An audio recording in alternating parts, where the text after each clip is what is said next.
Bienvenue sur Oli et Thanato, le podcast inspirant qui parle de la mort et des deuils pour les vivants. Mais en réalité, ça veut dire quoi ? Dans mon approche, tout changement est considéré comme un deuil.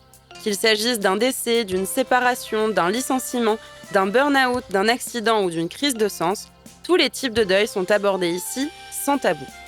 Mon objectif est de vous transmettre des ressources et des réflexions pour appréhender toute notion de finitude dans nos vies.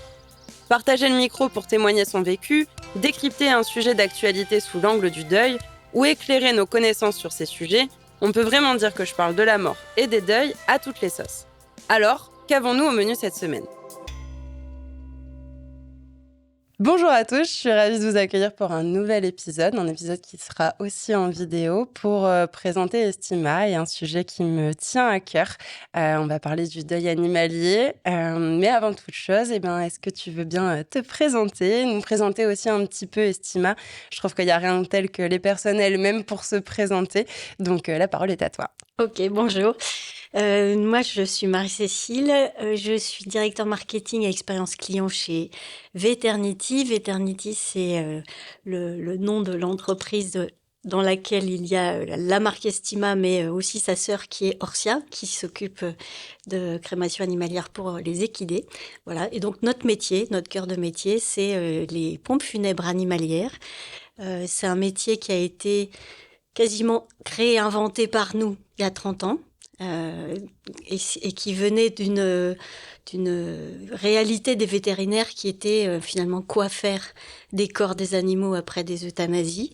Et à l'époque, la seule solution, c'était l'équarrissage. Alors, l'équarrissage, je ne sais pas si tout le monde se rend bien compte de ce que c'est, mais c'est quand même la transformation industrielle des restes animaux qui sont malheureusement transformés soit en graisse, soit en sous-produits qui sont utilisés notamment dans les cimenteries. Donc c'est quelque chose qui est, quand on en prend connaissance, qui est souvent assez choquant et qui, en tout cas, posait un vrai problème aux vétérinaires parce que finalement, on se rend pas forcément compte, mais en France, il y a à peu près 1,8 million à 2 millions de chiens et de chats qui meurent chaque année.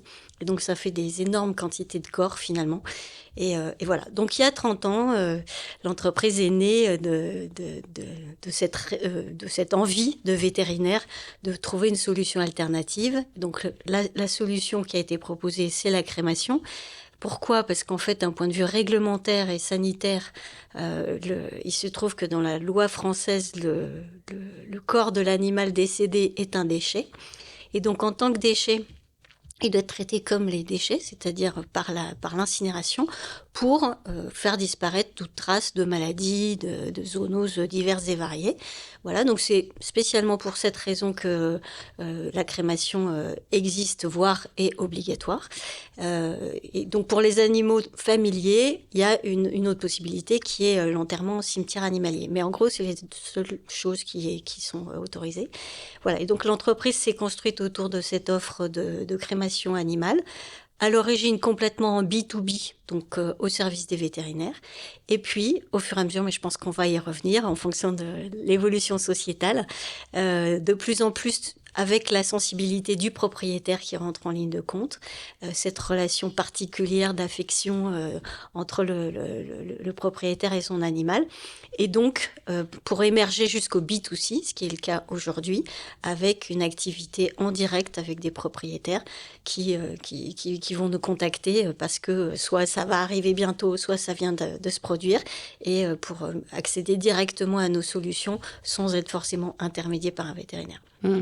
Merci pour cette belle présentation. Merci aussi d'avoir précisé un petit peu finalement d'où ça vient, comment justement ça a pris sa place. J'ignorais moi-même cette notion de caressage et que ça finissait dans un aspect de cimenterie. Et je trouve que pour les personnes qui considèrent l'animal, et justement, ça va nous faire le lien, comme ayant une place dans la famille, voir son animal finir dans un bâtiment, ça devait être assez dur, je pense. Je pense que la plupart des gens ne le savent pas. Ouais. Qu'il y a une espèce de alors soit d'omerta globale sur le sujet, soit peut-être même de déni de la part des familles. On ne veut pas trop savoir ce qui se passe.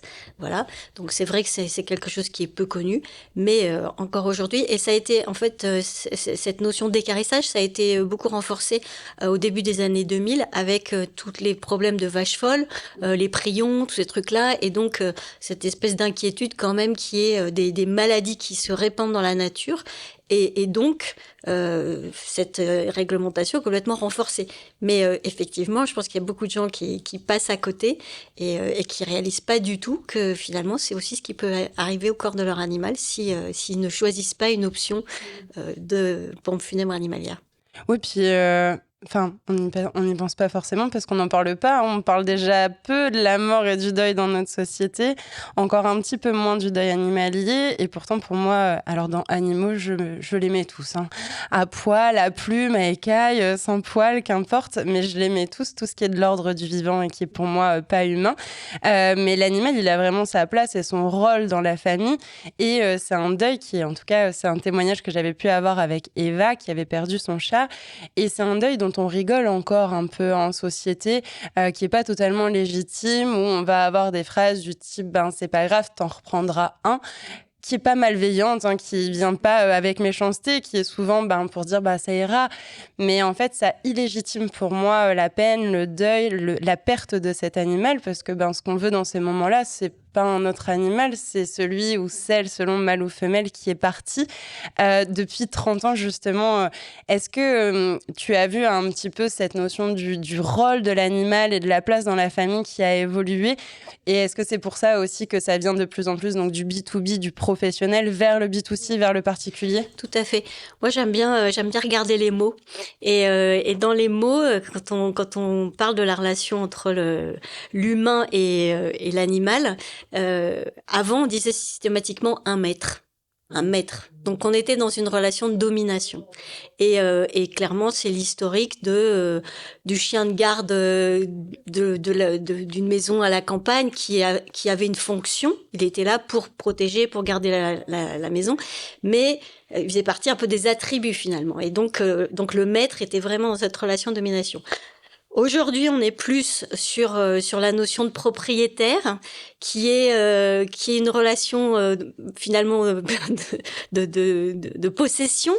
Et c'est vrai, de toute façon, dans le droit français, un animal c'est une possession, donc un animal domestique. Donc voilà, mais ça c'est déjà quelque chose qui change parce qu'on n'est plus dans cette domination, on est juste dans il est à moi. Donc c'est voilà. Et ce qui est en train de nous arriver des États-Unis et qui, à mon avis, alors c'est toujours pareil, on est un peu mal à l'aise avec l'anglais en France, mais à mon avis, ce qui va nous arriver directement, c'est la notion de pet parent, c'est-à-dire de parents d'animaux de compagnie. Et donc là, on passe encore un cran. C'est vraiment la parentalité. Et donc, je pense que à travers ces 3 mots, on voit bien tout ce qui s'est passé dans les 30 dernières années sur cette relation à l'animal qui a complètement évolué. Alors, elle est soutenue par des réalités sociétales qui sont beaucoup de familles monoparentales, des gens qui se séparent, le fait que les jeunes aient plus de mal à faire des enfants. Ils font parfois un substitut avec l'animal, voilà, la solitude dans les villes. Enfin, il y a plein de sujets qui expliquent cette présence renforcée de l'animal en quelque sorte. Mais nous, on le voit dans les crématoriums. Ce matin, on avait encore des discussions avec des directeurs de crématoriums qui nous disaient les gens disent pas je viens pour mon chat, ils disent je viens pour mon bébé. Donc voilà, le vocabulaire qui est utilisé, c'est un vocabulaire de parentalité. Et t'en parlais tout à l'heure, mais effectivement, le chiffre, c'est 87% des gens considèrent que leur animal est un membre de la famille. Voilà. Et donc, forcément, tout ce qui va être lié au décès, si c'est à 87% un membre de la famille, on va pas jeter mémé dans une mare, et donc on va pas non plus faire ça avec son chat. Voilà. Tu anticipes ce que j'allais dire, c'est clairement ça, c'est que finalement on se verrait pas accompagner l'un de nos êtres humains, l'un de nos proches, parents, enfants, oncles, tantes, grands-parents, qu'importe, de cette manière-là. Donc finalement, pourquoi on le ferait avec nos animaux? Donc, je trouve que c'est important de remettre aussi les choses dans leur contexte et les notions d'évolution sociétale, surtout sur ces sujets de la mort et du deuil qui ont été mis clairement de côté. Peut-être que ce soit personnellement avec casquette pro ou casquette perso. Pourquoi, selon toi, c'est important justement de venir parler du deuil animalier pour rendre ce deuil aussi réel déjà d'une certaine manière, réel aux yeux de la société et donc du coup légitime pour qu'on puisse le prendre en compte et en considération? Alors déjà, il y a un effet de nombre. On a l'habitude de dire qu'en France, il y a une famille sur 2 qui a un animal, mais compte tenu des mix des familles et des familles monoparentales, etc., c'est plus de 60% des Français qui ont un animal domestique. Donc c'est quelque chose qui concerne beaucoup de monde. C'est pas une minorité. Voilà, c'est plus que la moitié des gens qui sont concernés par le sujet. Et après, comme tu le disais, il reste cette logique de tabou qui est à mon avis, en grande partie, une espèce de protection et de mise à distance. C'est pas vraiment qu'on s'en fout, parce qu'il n'y a pas 62% des gens qui s'en foutent, puisqu'ils ont des animaux. Mais par contre, par convenance sociétale, en fait, sociale, on va mettre à distance le phénomène pour peut-être pas rentrer dans le discours de l'émotion, tout simplement, qui finalement pourrait arriver très souvent sur le tapis parce que presque tout le monde est concerné.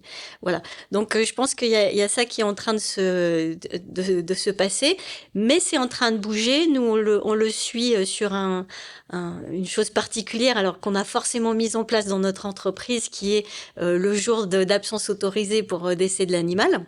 Mais évidemment, vu notre métier, ça se comprend et on a envie de dire heureusement.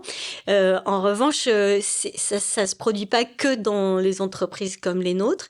C'est en train de se développer. Il y a une charte qui a été créée et le plus drôle, drôle, je sais pas si c'est drôle, mais elle est venue de services publics, c'est-à-dire elle est venue d'une mairie, la mairie de Suresnes, qui a commencé à travailler sur ce sujet. Voilà, donc c'est pour dire que finalement, on est peut-être surpris par l'endroit où ça arrive, mais ça commence à se généraliser. Enfin, généraliser, c'est peut-être un grand mot, mais ça commence à émerger. Et en tout cas, le fait que nous, on existe, que par la publicité, par notre site internet, on se donne de la visibilité, t'as raison, ça légitime aussi le discours sur le deuil animalier, sur le fait que finalement, ça concerne énormément de monde.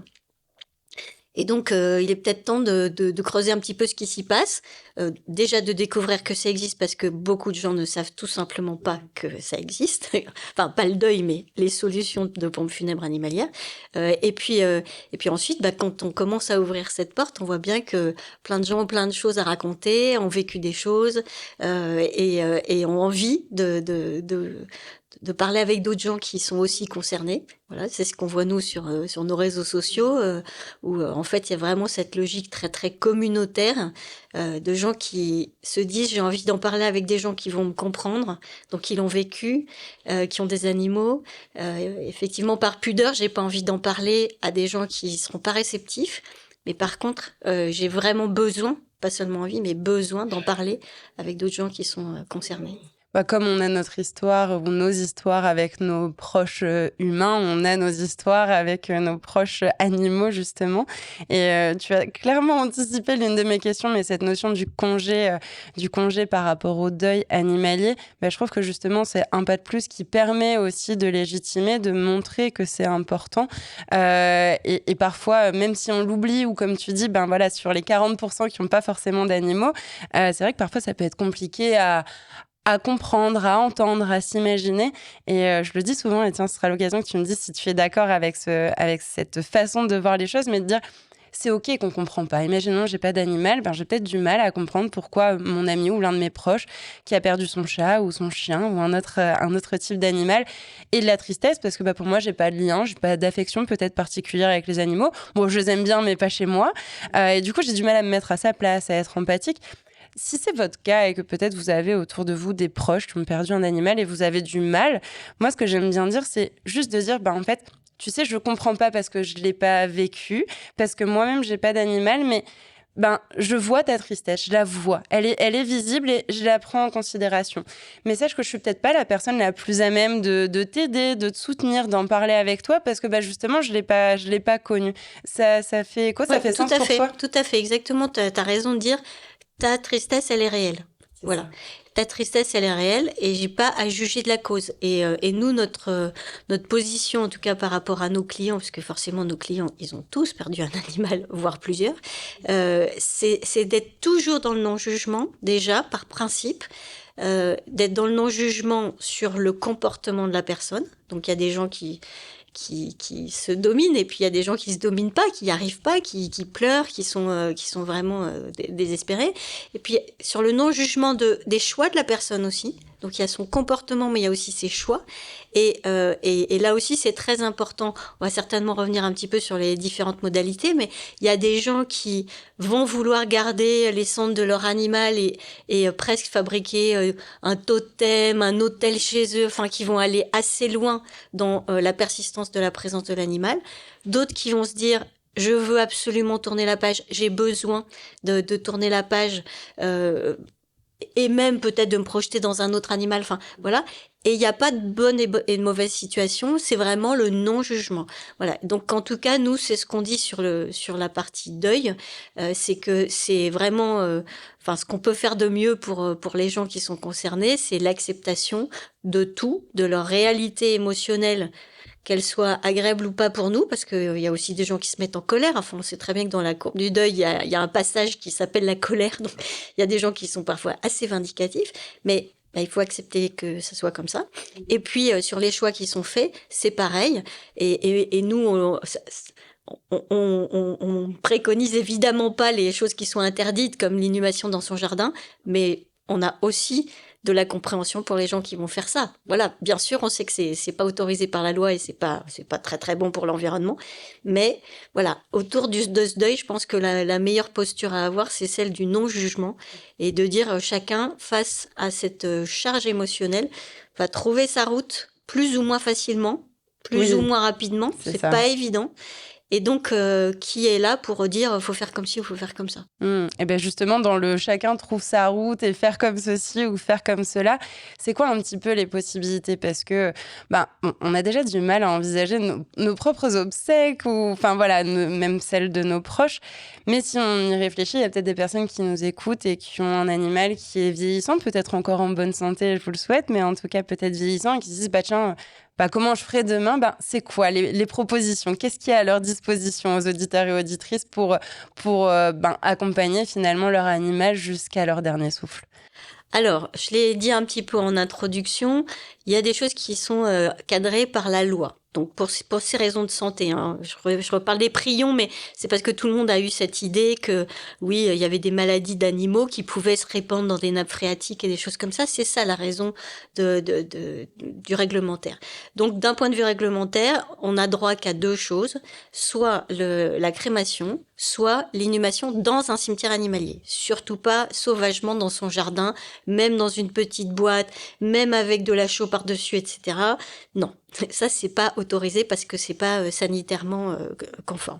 Voilà, donc ça, c'est ce qui se passe. Alors après, il reste une toute petite option qui est très peu utilisée, mais qui existe, qui est la taxidermie. Donc on peut aussi faire empailler son animal, pour reprendre le terme ancien. Mais voilà, donc ça, c'est les choses qui sont autorisées. Et après, à l'intérieur des solutions, donc le cimetière animalier, c'est un cimetière animalier, il n'y a pas grand-chose à en dire. Sur la partie crémation, il existe plusieurs possibilités. La rupture principale, c'est est-ce que je vais vouloir récupérer les cendres de mon animal comme étant celles de mon animal ou pas ? Donc ça, c'est une première question à se poser parce que finalement, ça touche la représentation qu'on a de la façon dont on va faire mémoire. Donc il y a des gens qui vont avoir besoin de choses très tangibles pour pouvoir construire la mémoire. Donc ça va être par exemple une urne avec des cendres, ça peut être une empreinte de patte, une touffe de poils, ça peut être des choses mais vraiment physiques et tangibles qui sont des traces de l'animal du temps de son vivant. Et puis il y a des gens qui vont être beaucoup plus dans un parcours mental qui va être une mémorialisation qui va se faire, qui va commencer par la tristesse pour aller se sédimenter en quelque sorte et puis les laisser apparaître les bons moments, les bons souvenirs, etc. Voilà. Donc là, comme on le disait à l'instant, Il n'y a absolument pas de jugement, c'est tout à fait personnel, chacun par rapport à cette... En plus, les choix qu'on fait, on les fait au moment où l'animal meurt. Donc on les fait pas 6 mois après. Donc c'est difficile de se dire, finalement, qu'est-ce qui va m'aider à faire mon bon chemin de deuil, alors que je suis tout au début et que je sais pas finalement comment je vais vivre. Et voilà, donc ça fait partie des questions que les gens se posent assez légitimement. Voilà. Et donc ensuite, on se pose ensuite dans les modalités. On va se dire, si je veux pas récupérer les cendres, c'est-à-dire souvent on associe le fait de pas récupérer les cendres avec la crémation collective, parce que on sait que dans une crémation collective, comme plusieurs animaux sont crématisés en même temps, évidemment, on va pas pouvoir trier les cendres. Donc, comme on peut pas les trier, on va pas les restituer. Parfois, on va faire des gestes symboliques. C'est ce qui se passe chez nous, puisque nous, on met des petites quantités de cendres de chaque crémation collective dans un puits du souvenir. Donc, c'est histoire de garder physiquement une trace, mais c'est pas les cendres de tel ou tel animal. Voilà.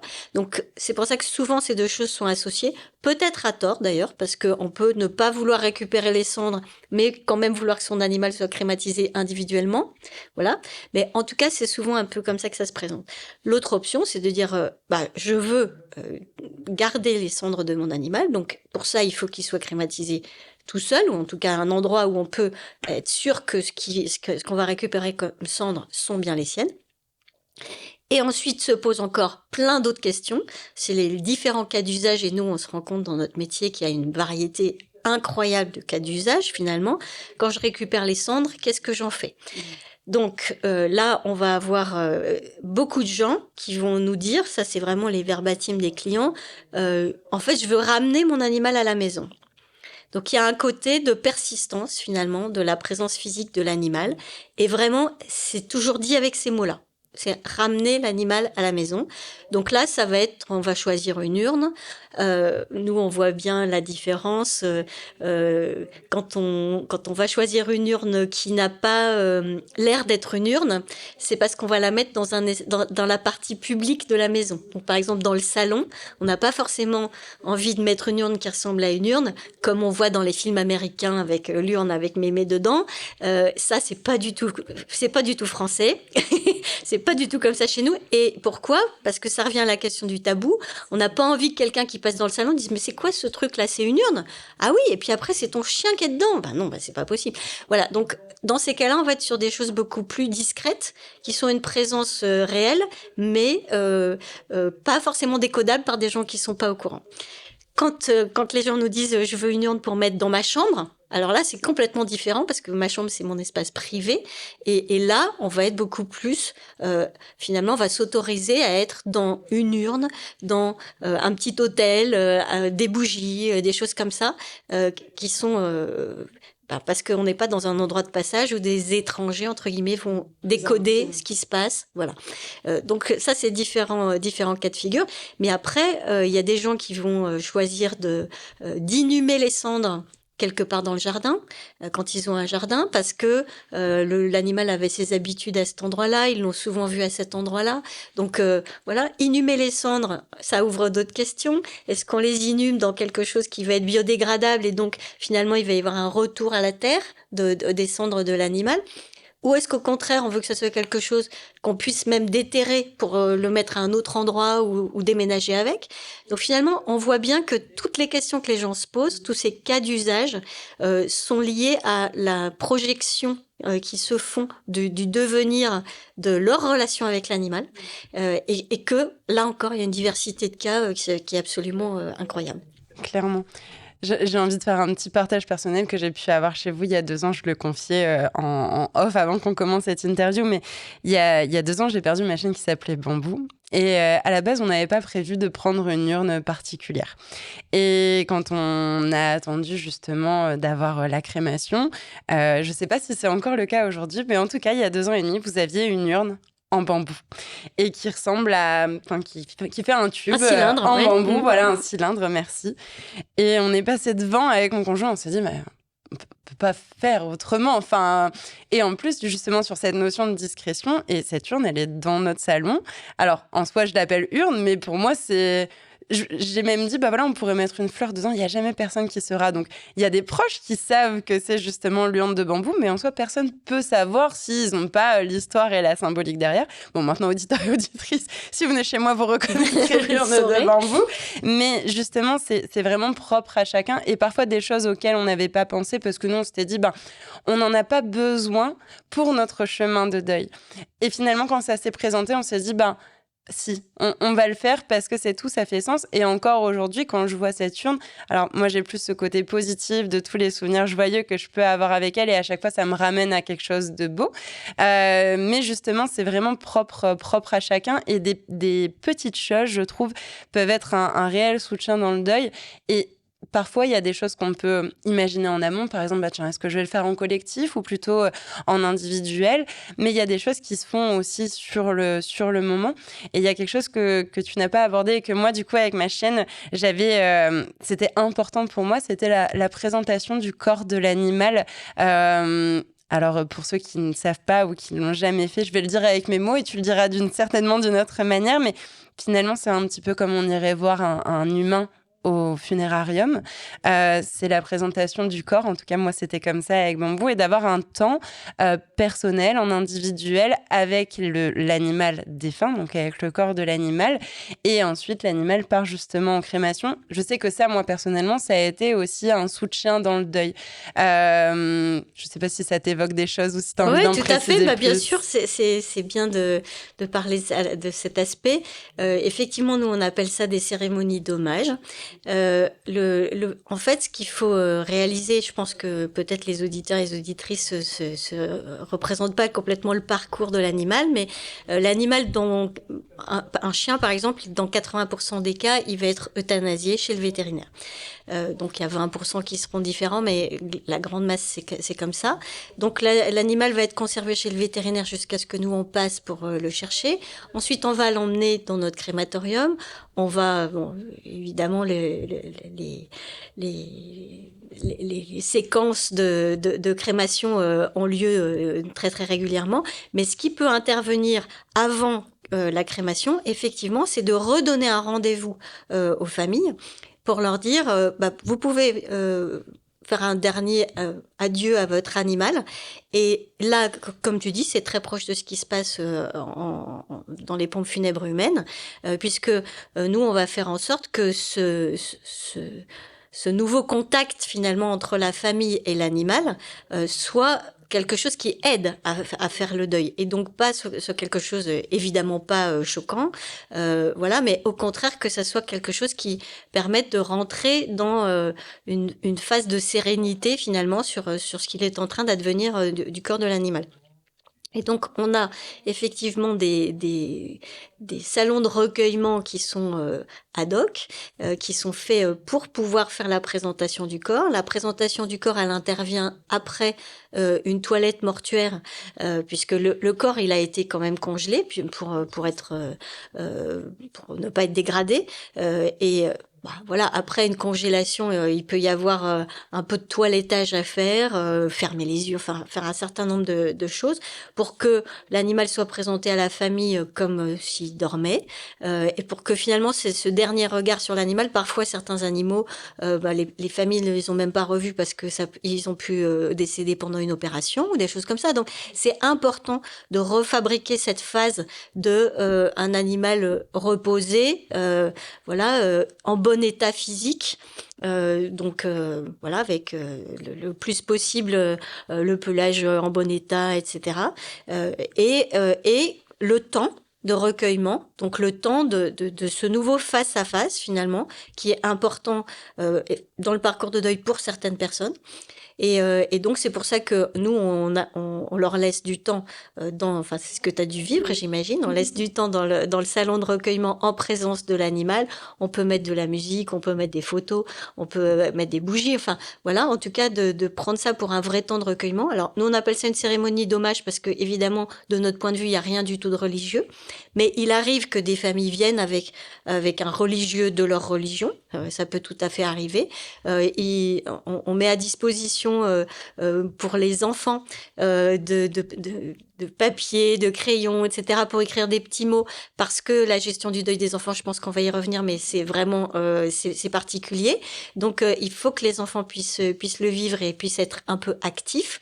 Et finalement, voilà, on essaye de mettre à disposition tout ce qui va permettre aux gens de poser ce dernier regard apaisé sur leur animal juste avant le départ en crémation, parce que certains ressentent le besoin d'être présents jusqu'à la dernière minute en quelque sorte, jusqu'à la crémation elle-même. Voilà. Donc ça encore c'est archi personnel, ça dépend complètement des uns et des autres, mais ces cérémonies elles sont en forte augmentation. C'est la demande principale des familles, des particuliers en fait. En fait, offrir des obsèques à son animal, finalement c'est ça. C'est-à-dire que c'est une transposition de ce qui se passe dans l'humain. Et finalement, ce qu'on a envie d'acheter, entre guillemets, c'est ça. C'est pas seulement une crémation. C'est de se dire, j'ai accompagné mon animal jusqu'à la dernière porte. Ouais, c'est ça. C'est pas jusqu'au dernier souffle, c'est le dernier voyage, en fait. Exactement. Et puis, c'est pas que le côté matériel ou pratico-pratique, il y a toute la part émotionnelle. Et tu vois, depuis tout à l'heure, tu parles, et du coup, forcément, ça me remémore ce moment, mais j'en ai un souvenir très doux. Enfin, c'était quelque chose qui était très doux. Il y a ce côté aussi, parfois, de voir pour croire, qui peut aider. Et justement, ça peut être aidant, parfois, notamment pour les enfants, quand c'est bien amené. Et ça va nous faire un très beau lien pour en parler, parce que justement, le deuil animalier est assez régulièrement, et j'ai envie de dire, souhaitons-le pour les enfants, l'un des premiers deuils que les enfants rencontrent. Et c'est important de trouver les mots aussi en tant que parent ou en tant que proche, d'ailleurs, qu'importe qu'on soit les parents, le tonton, la tata ou les grands-parents, mais de trouver les mots pour en parler et de pas faire comme si de rien n'était ou de passer à autre chose. Sinon, là, c'est pas que le deuil n'est pas légitime, c'est qu'on l'invisibilise comme s'il n'avait pas existé. Et ça peut créer aussi des réels traumatismes aussi pour certains enfants selon les approches. Justement, tu disais qu'il y avait ce côté, par exemple, coloriage pour laisser un petit mot ou un dessin justement à l'animal qui part. C'est quoi un petit peu le vécu ou la relation que vous pouvez avoir au niveau des familles avec les enfants? Comment c'est vécu? Qu'est-ce qui est aidant peut-être sur ces enfants sur le terrain? Qu'est-ce que vous voyez? C'est un sujet qui déstabilise les parents. Et les parents, ils sont déjà tristes, tristes du départ de l'animal. Et en plus, parfois, ils savent pas du tout comment aborder les choses. Et il y a une grosse tentation de parents qui est de faire des métaphores, de raconter des histoires de ciel et de je sais pas quoi, et il est parti, machin. Et en fait, ça, c'est tous les pédagogues et les psychologues disent faut surtout éviter ça. Certes, c'est joli de parler il est devenu une étoile ou je ne sais quoi, mais un enfant, il sait bien que n'importe quel objet ne devient pas une étoile comme ça miraculeusement, et donc un animal, ça ne peut pas devenir une étoile. Et donc le côté très explicite, alors explicite fait pour les enfants, c'est-à-dire on va évidemment pas rentrer dans des détails soit trop macabres, soit techniques, enfin ça n'a pas de sens, mais par contre dire il est mort, on va l'accompagner et ensuite son corps il va être transformé en cendres, voilà, et c'est comme ça qu'on s'en souviendra après. Cet explicite, il est beaucoup plus rassurant pour les enfants que une somme de métaphores où il se dit on essaye de me dire un truc mais je comprends pas vraiment quoi, et donc je reste avec cette inquiétude que on m'a pas vraiment dit quoi. Voilà. Et donc nous, je le disais là, dans les crématoriums, parce qu'il y a des familles qui viennent vraiment avec leurs enfants, avec plusieurs enfants, on n'incite pas à mettre les enfants à l'écart. Surtout quand on a une présentation de corps où on sait très bien que l'animal il a juste l'air de dormir, donc il n'y a pas d'image choquante. Quand un animal a été un petit peu abîmé, parfois ça arrive, on va mettre le couvercle du cercueil de telle sorte qu'on ne voit pas la partie du corps qui est un petit peu abîmée. Enfin voilà, on va essayer de faire en sorte que la dernière image soit une belle image et de les associer Alors évidemment, la famille joue un très grand rôle, hein, bien sûr, mais de les associer aussi par ces petites choses de dessin. Là, on vient d'intégrer dans notre offre une urne qu'on peut colorier, voilà, donc pour se dire, voilà, on peut aller assez loin de ce côté-là. Et l'autre aspect sur lequel on a travaillé, parce que ça nous semblait vraiment important, c'est un compte audio en fait qu'on peut retrouver sur YouTube, qui a été fait exprès pour les familles avec enfants, pour raconter ce qui se passe, le parcours justement d'un corps et le devenir de l'animal quand il est décédé, avec des mots qui sont adaptés, avec des images qui sont adaptées. Pour le coup, là, on n'est pas dans le film, on n'est pas dans le réalisme, on est dans l'illustration, parce que la part de l'imaginaire, elle est importante pour l'enfant aussi, mais il faut trouver ce juste équilibre entre dire la vérité et laisser l'imaginaire faire son travail. Voilà, pour que l'enfant ne soit pas abandonné avec plein de questions et un sentiment que les parents sont mal à l'aise, qu'il y a quelque chose à cacher. Il n'y a rien à cacher, c'est la vie. Voilà. Et comme tu disais, effectivement, parfois c'est le premier apprentissage de la rupture irréversible, parce que finalement le décès c'est ça, c'est la rupture irréversible. Et ben, ça a quelque chose de pédagogique aussi, hein, de découvrir que l'irréversible existe et que cet animal ne reviendra jamais, mais qu'il y a d'autres façons de le faire vivre dans notre cœur, etc. Voilà. Et tout ça, on y a passé du temps parce qu'on pense que c'est loin d'être évident pour tous les parents, et que si on peut les outiller, voilà, ça fait aussi partie de notre métier de donner des outils pour que les familles tout ensemble réussissent à vivre ce passage, voilà, avec son niveau de maturité. Et le niveau de maturité d'un enfant n'est pas celui d'un adulte. Oui, tout à fait. Et souvent, c'est les parents qui sont le plus mal à l'aise. Plus que les enfants, c'est les parents qui savent pas justement comment faire. Et c'est pour ça que je pense que c'est important d'avoir des contenus pédagogiques, je vais le dire comme ça, justement pour accompagner les parents et éviter des mots qu'on dit pour les animaux, mais qu'on va aussi dire pour les humains qui sont partis, parce que tu disais, on met pas les enfants de côté. Pourtant, notre société, c'est ce qu'elle a tendance à faire, de mettre les enfants de côté du deuil et de la mort. Mais souvent, les mots qu'on entend, c'est « il s'est endormi ». Et je pense que c'est l'un des plus difficiles. Et pourtant, on est plein de bienveillance, encore une fois, quand on dit ça, en disant, ça va être plus doux, ça va être mieux pour mon fils ou ma fille, justement, d'avoir cette image-là.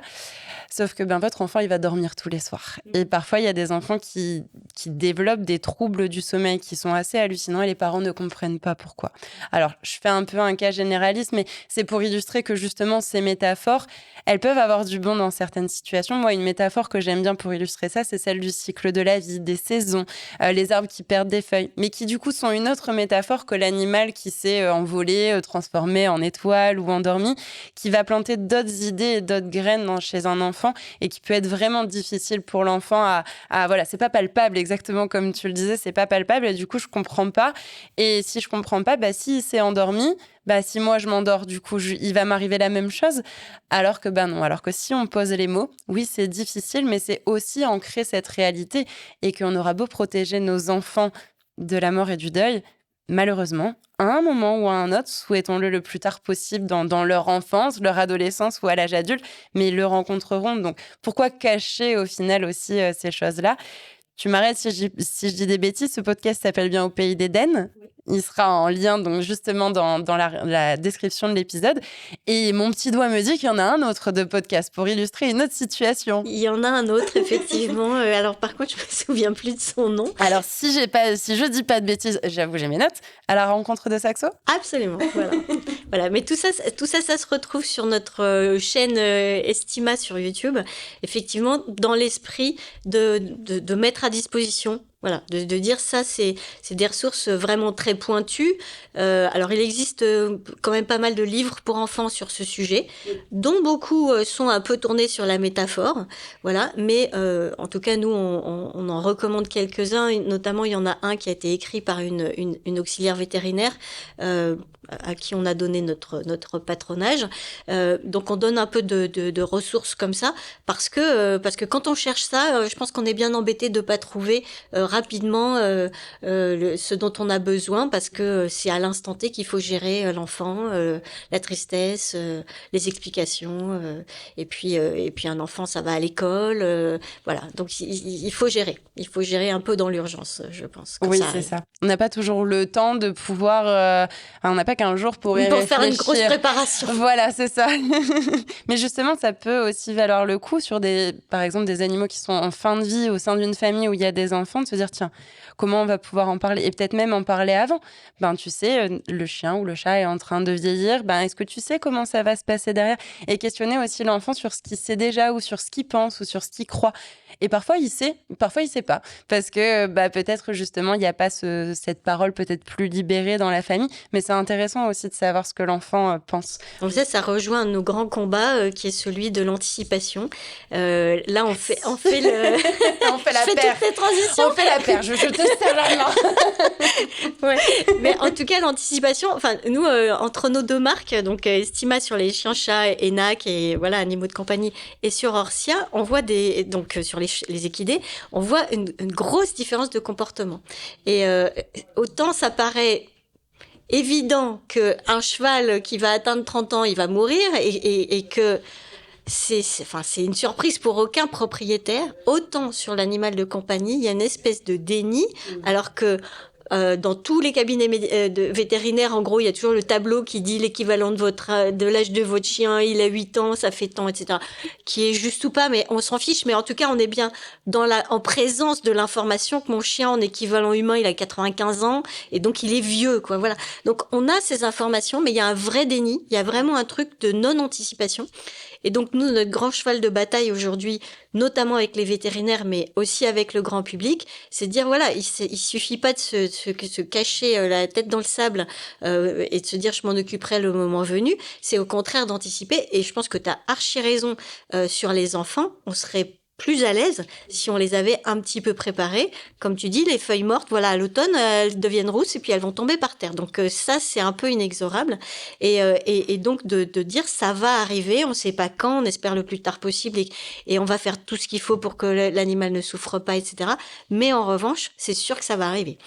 Voilà. Et c'est un grand combat parce que justement, finalement, les propriétaires d'animaux domestiques et vraiment des grandes personnes en toute capacité intellectuelle, mais qui vont quand même être quasiment désarçonnés par le fait que leur animal meurt, alors que ça allait forcément se produire. Oui, c'est dans la logique des choses. C'est dans la logique des choses.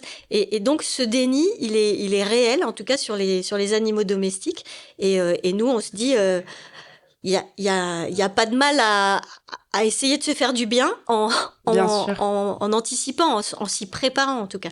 Et bon, je sais que toi, tu es plus spécialiste du sujet du deuil, mais il y a aussi des deuils dont on dit qu'ils sont presque gérés avant le décès de l'animal, tellement la personne se dit, c'est dans l'ordre des choses, ça va arriver, je le sais, je vois mon animal qui est en train de s'affaiblir, etc.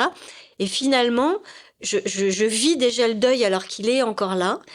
Et du coup, ça veut pas dire que je serai pas triste quand il mourra, évidemment. Mais c'est déjà tellement intégré dans ma tête que, en tout cas, pas l'effet de surprise. Voilà. Et donc, on va gérer la mémorialisation comme n'importe qui d'autre. Mais en revanche, on a vu arriver le truc. Alors que il y a d'autres personnes qui vont, à cause du déni, peut-être aussi à cause de la médicalisation, y a des gens et des vétos qui vont faire croire qu'on peut sauver un animal. Bon, oui, on va peut-être le sauver, mais temporairement, parce que s'il est très vieux et voilà. On va tous dans la même direction. Voilà, il y aura pas de magie qui fait que cet animal ne mourra pas, en tout cas. Voilà. Et donc l'effet de surprise réelle ou vécu comme une surprise, c'est quelque chose qui est étonnant, mais qui est encore extrêmement fréquent. Ouais, mais je suis partisane, moi aussi, de ce mieux vaut prévenir que guérir. Finalement, moi, j'ai toujours ce truc de ça coûte quoi d'en parler ? Ça coûte rien, en fait. Au contraire, c'est juste un échange, c'est de libérer la parole. Mais alors, tu vas me dire si tu es d'accord, ça reste une hypothèse, j'ai pas forcément de source, de preuve, mais j'ai vraiment ce sentiment de... Si on en parle, on va attirer le mauvais sort à nous, on va attirer la grande faucheuse. Donc, si je parle du décès potentiel de mon animal, même s'il est vieux, et je pourrais même aller plus loin en disant d'un humain, potentiellement, la grande faucheuse va venir ce soir. Alors que si j'en parle pas, elle viendra peut-être dans 2 semaines ou dans 3 semaines. Et du coup, j'ai encore un peu plus de temps. Et j'ai vraiment le sentiment que...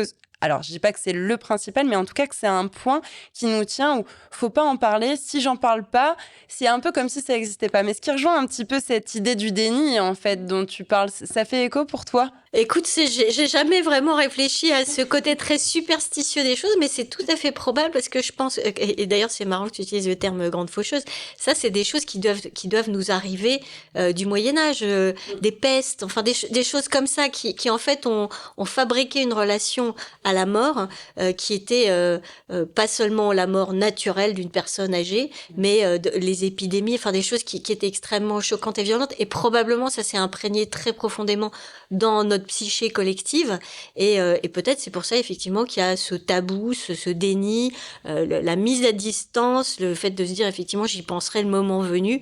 Ouais, sauf que le moment venu, quand on a la couche émotionnelle qui se rajoute aux questions pratico-pratiques, on prend pas que des bonnes décisions. Et nous c'est ce qu'on voit tout le temps, des gens qui nous disent si j'avais su,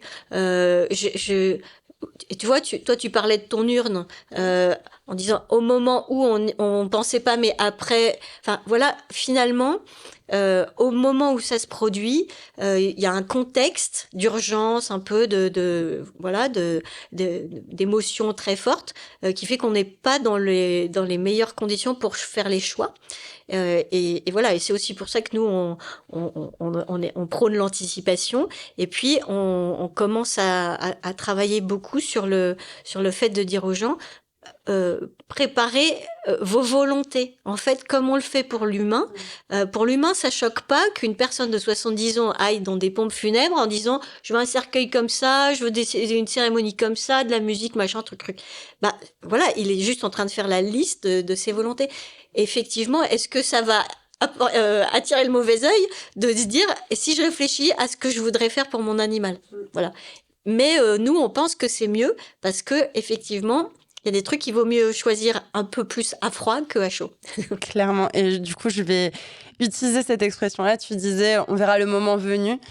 Moi, j'ai envie de dire, est-ce que le moment venu, il n'est pas maintenant, le fait d'avoir écouté cet épisode, d'avoir peut-être toutes ces choses fraîches en soi et de se dire, peut-être juste de se poser, peut-être pas de faire des démarches, mais tiens, juste d'y réfléchir et de prendre quelques minutes et de dire, ok, même si mon animal, peut-être même je viens de l'adopter, c'est un petit chiot, un petit bébé, ok, il a encore plein de temps devant lui, mais tiens, si j'y pense, qu'est-ce que j'aurais envie de faire ? Est-ce que c'est plutôt collectif ? Est-ce que c'est plutôt individuel ? Et tiens, je dirais quoi à mes enfants ou à mon filleul, ma filleule, selon la situation de chacun et de chacune. Et rien que déjà de prendre un instant, si même il n'y a pas d'action derrière, mais de commencer par une réflexion personnelle ou collective avec le conjoint, la conjointe, les enfants, qu'importe. Mais voilà, des petits pas et des petits gestes. Et en tout cas, j'espère que notre échange aura au moins permis ça. Peut-être donner des ressources aussi avec les différentes ressources que tu as pu citer, les contenus pédagogiques que Estima met en place. Moi, je voulais vraiment infiniment te remercier. Je voulais remercier Florence aussi, qui est cachée là-bas, qui n'est pas à la vidéo, mais qui nous a permis de pouvoir se rencontrer, d'avoir cet échange et de faire cette interview.